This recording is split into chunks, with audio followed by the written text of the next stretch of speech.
Struktur kawalan selagi, yakni dalam bahasa Inggeris dipanggil sebagai while. Struktur kawalan ulangan selagi akan melaksanakan satu langkah atau satu set langkah selagi satu syarat yang diuji adalah benar. Syarat ini akan diuji sebelum langkah-langkah dalam gelung dilaksanakan. Rajah 3.20 di bawah menunjukkan sudukut dan rajah 3.21 di bawah menunjukkan catak alir bagi struktur kawalan selagi. Kita lihat akses pantas. Layari laman sesawang di bawah untuk mengetahui dengan lebih lanjut struktur kawalan selagi. Para pelajar boleh scan QR code ini ataupun boleh pergi ke laman web tertera. Okey, kita lihat rajah 3.20 iaitu sudukut bagi struktur kawalan selagi. Kita lihat selagi memenuhi syarat yang telah kita tetapkan. Di sebelah atas ni lah syarat-syarat dia kita tetapkan dah sebelah atas ni. Okey. Selagi dia memenuhi syarat yang telah kita tetapkan sebelum ni, laksanakan satu set tindakan. Kita boleh tetapkanlah apa set tindakan yang kita nak untuk dilaksanakan. Dan tamat selagi. Selepas itu baru tamatkan arahan selagi itu.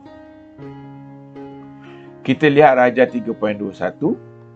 Catak alir bagi struktur kawalan selagi. Okey. Kita lihat dalam kotak diamond ni. Memenuhi syarat. Tanda soal. Dia memenuhi syarat atau tidak? Tanda soal. Kalau tidak, terus pergi ke langkah yang seterusnya yang kita akan set. Dan jika ia memenuhi syarat, kita akan arahkan satu set tindakan untuk dilaksanakan. Satu set tindakan arahan akan dilaksanakan. Sekiranya jawapan dia adalah ya. Selepas tu dia akan naik balik untuk pertanyaan memenuhi syarat ataupun tidak. Rajah 3.22 di bawah, rajah 3.22 menunjukkan sudukut dan rajah 3.23 di bawah menunjukkan catak alir untuk struktur kawalan selagi yang menyenaraikan nombor mulai daripada 1, 2 dan seterusnya selagi lampu isyarat terus menyala. Okey, kita lihat. Tahukah anda? Struktur kawalan selagi biasanya digunakan apabila ulangan tidak diketahui atau tidak dapat ditentukan. Sesuatu ulangan yang tidak diketahui ataupun tidak dapat ditentukan, maka struktur kawalan selagi ini biasanya akan digunakanlah. Kita lihat rajah 3.22, sudukut bagi menyenaraikan nombor secara menaik selagi syarat dipatuhi. Okey, mula setkan nilai n kepada 1. Kita setkan nilai n ni sama dengan 1. Okey. Selagi lampu isyarat menyala. Okey, maksudnya ada elektrik dan lampu isyarat itu boleh menyala. Paparkan nilai n. Okey. Tambah nilai n sebanyak 1. Tamat selagi dan juga tamat. So, ini adalah contoh sudukut. Sudukut untuk arahan selagi. Okey, kita lihat rajah 3.23, catak alir bagi menyenaraikan nombor secara menaik selagi syarat dipenuhi. Okey, kita lihat. Mula, setkan nilai n kepada 1. Lampu isyarat bernyala, tanda soal. Ya atau tidak? Sekiranya jawapan dia adalah ya, paparkan nilai n. Okey. Sekiranya jawapan lampu isyarat bernyala jawapannya tidak, kita akan pergi ke langkah yang seterusnya. Okey. Iaitu tamat. Jika lampu isyarat bernyala tidak, okey, terus pergi kepada tamat. Sekiranya menyala, jawapan dia ya, paparkan nilai N dan tambah nilai N sebanyak 1. So, nilai N tu kita tambahkan 1.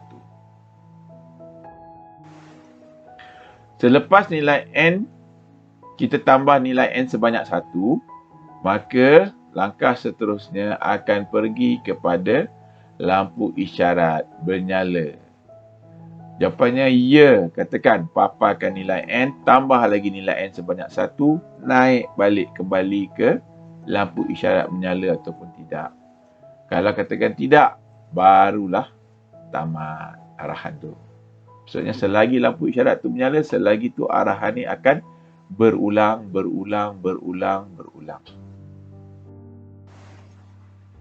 Struktur kawalan ulang sehingga, ataupun dalam bahasa Inggeris kita panggil repeat until.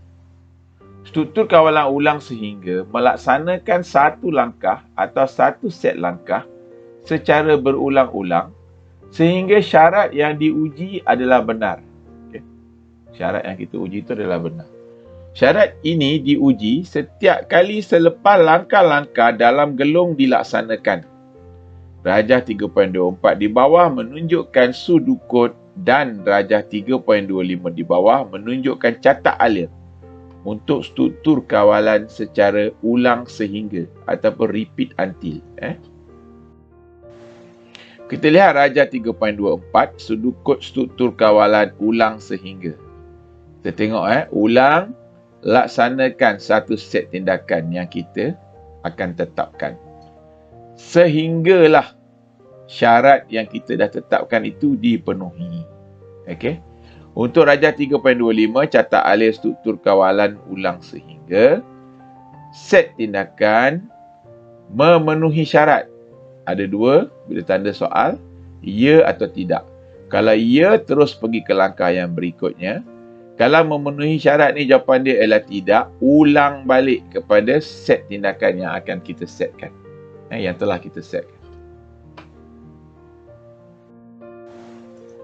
Rajah 3.26 di bawah dan rajah 3.27 di bawah menunjukkan sudut kod dan catak alir bagi struktur kawalan ulang sehingga dalam satu algoritma.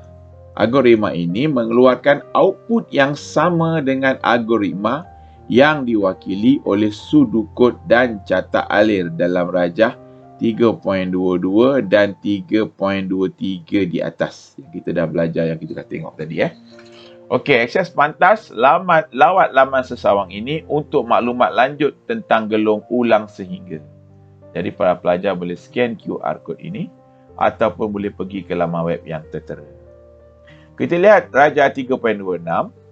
Sudut kod bagi menyenaraikan nombor menaik sehingga syarat dipenuhi.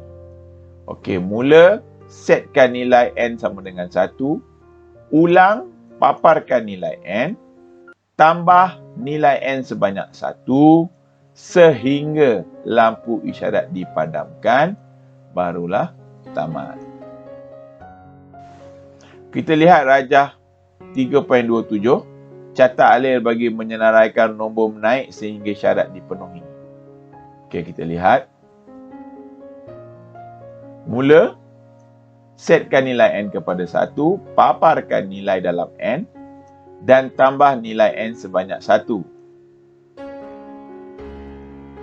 Kemudian, selepas tambah nilai N sebanyak 1, lampu isyarat dipadamkan, ya ataupun tidak. Kalau ya, langkah seterusnya ialah tamat. Dan jika tidak, lampu isyarat tidak dipadamkan, kita akan ulang balik, loop balik kepada paparkan nilai N dalam N. Tambahkan nilai N sebanyak 1. Lampu isyarat dipadamkan. Katakanlah tidak, ulang balik. Inilah loop. Ulang balik.